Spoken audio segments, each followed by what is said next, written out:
Boxing King Media, powered by the Riyadh season, and BYD. Ben Shalom, I really appreciate you sitting down because I know you're in a rush and I've managed to grab you just before you head off to the venue. You just tucked in some lamb and rice. Oh, Has that got you in the mood? it has, to be honest, it's been great food all week. I feel like all I've been doing is eating. But yeah, it's been a great week, a long week, but a very important week, especially for our fighters. Obviously, an amazing main event, but just a great event tonight. And yeah, fantastic week. Really has been amazing. We're literally 3 hours away from the first one of your fighters stepping into the ring. Just explain to me the nerves. I know family members and friends get really nervous about the fighters. For you, it's you're obviously the promoter and also I'm guessing, got relationships with them. So what your nerves are like at the minute? You know what? I'll be honest. I do get nervous. I actually do, because there's so much work that goes in. A few of these fighters have debuted with us, and we've been on that journey. We know how much it means to them, their families. We know the work that goes in, the pressure. They don't feel the pressure, but yeah, 4 massive fights for us tonight, and so I'm excited. I think this is what dreams are made of, really, especially for the fighters, for myself, for my staff. We're all over here. It's a great milestone for us, and yeah, I'm really excited. Always a few nerves, just because of the size of the event, and I'm really looking forward to the main event once it's all finished for me, and I can enjoy it as a fan.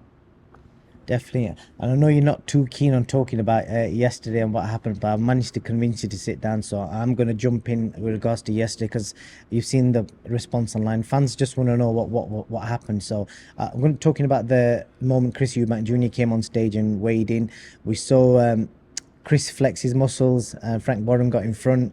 And then you tell me what happened. Explain what happened as Chris came on stage.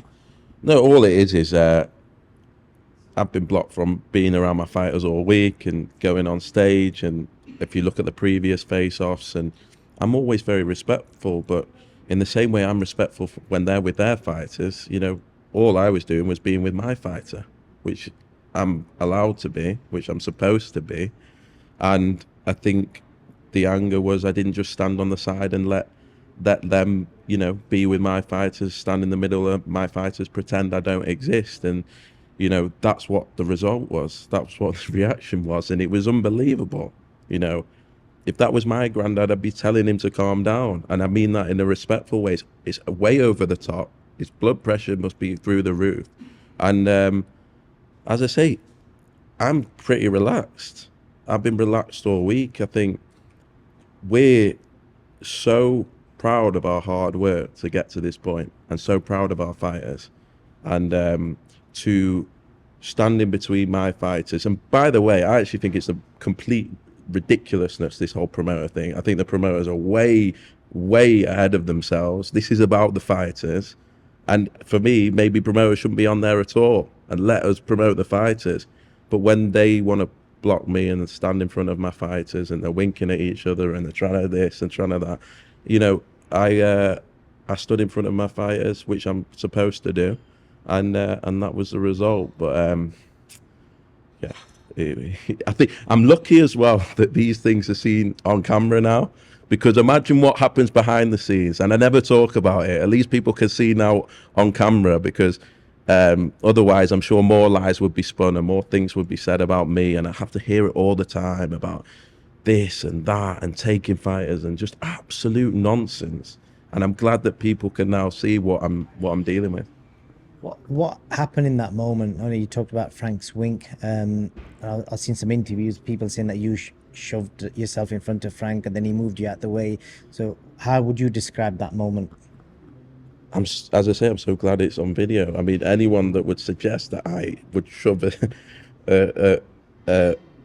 anyone, to be honest, I think luckily it's all there, and we can clearly see that I'm shoved just for being in front of my fighters. I've provided both fights, the opponent as well, and I wasn't going to be, blocked off again from doing what I'm supposed to do, Then as Chris walked off the stage, I noticed you and Frank had there were some words being spoken between yourselves. Are you able to tell us what was being said? Look, he wasn't happy that I stood there, and I said I'm supposed to. He goes, and I won't say the expletives used. It was way over the top.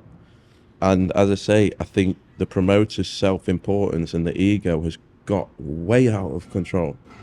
Way out of control. This isn't the example that we should be setting. This isn't where the sport should be going. Sometimes I feel like they feel that they're the main event.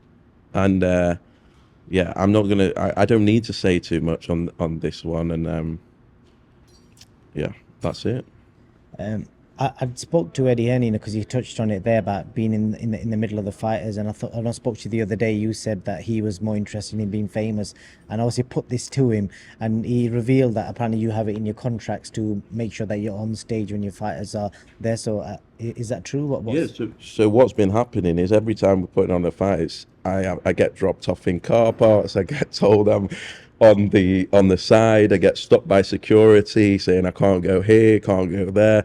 The whole thing. So in the end, we have to say, oh no, Ben is the promoter, and that's that. And look, as I say, if that's what's on camera, imagine what's behind the scenes. And I think it's playground stuff. I think any reasonable person can see it for what it is. And there's a lot of people in boxing, in the media and in the broadcasters that can see it. I've had messages from people on the other side, people in broadcasters, managers saying who can see what goes on behind the scenes. And of course, you know, in the end, when you put to the side so much and you're told you must do this and you must do that, like some sort of child, you know, you're going to make sure that you can stand with your fighters, especially if they're going to do it. As I say, I think this whole promoter nonsense is absolutely way over the top. We are not the main event. The fighters are, you know. Eddie Hearn said that there was an exchange between you both. Apparently, he said something about Fraser Clark, and you said something about Jaya Patai. Are you able to tell us what that chat No, was? he was, for some reason, he was like, "Oh, I hear Fraser Clark's a free agent," and you know, obviously he's not, and he's in a long-term contract.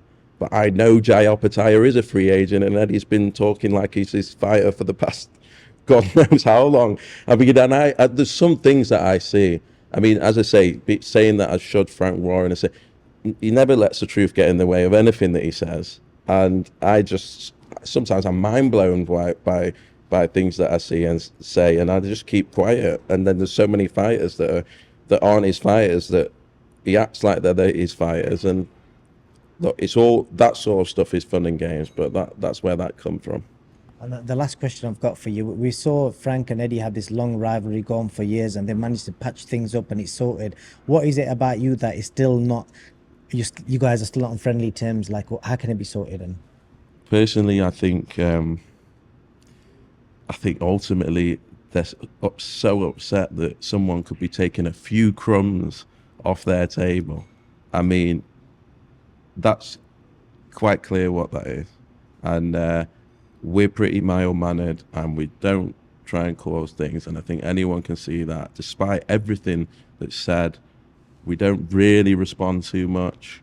But when people will want to say outright lies over and over again, you know, at some point you have to stand up for yourself. And at some point, yeah, I will stand in between the fighters that I've worked hard on, put everything into, you know, my team as well, my staff. I've got them to look after.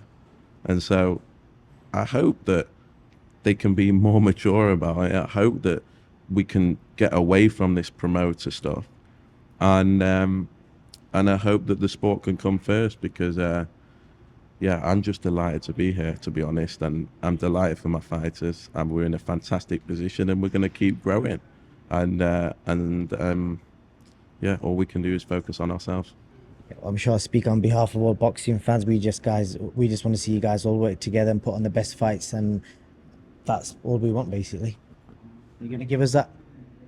Listen, you can see we'll do whatever it takes, but I don't think it's stopping the fights being made. And thankfully, to Riyadh Season and His Excellency, they see through it all.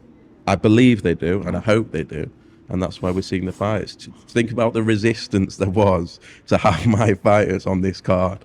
you think Frank and Eddie, they won't even let me on stage? Do you think that for a second they want my fighters on the card? It's been absolute painful to even do it. So thank you to His Excellency, thank you to Riyadh Season for trying to see through the politics and making the best fights. And hopefully that will continue. Indeed, let's hope peace can be made. Ben Shalom, thank you for your few minutes and appreciate that. Thank you.